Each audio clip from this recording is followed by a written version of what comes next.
take your top clean shield, grab a strip of foam. Be careful not to get the adhesive on anything.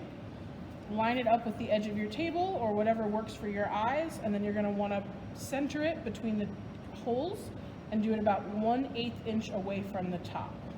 Press down firmly so the adhesive sticks. Pull it over, you can make sure there aren't any bubbles, and then you're going to stack them 5 in a row. Once you've got 5, we're going to nest the next 5.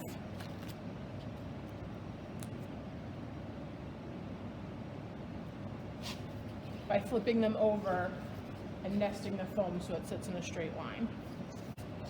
If you want to go faster, you can also keep the whole stack in front of you.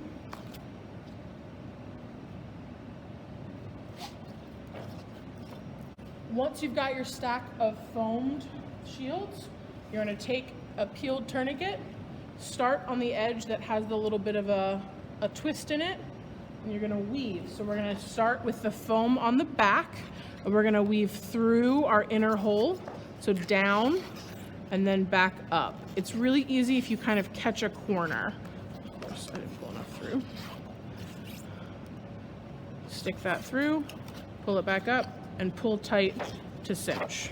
Take the other side, grab your corner, inside down, pull it through, come back up on the outside, and then what you want to do is pull so that you've got it close to flat, and that's what it should look like.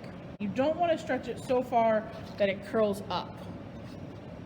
You want to make sure that you've got the slack that you need so that it's nice and flat, and then you're going to stack that in the same way. We would do the same thing, 5 here, flip them over, and 5 the opposite way.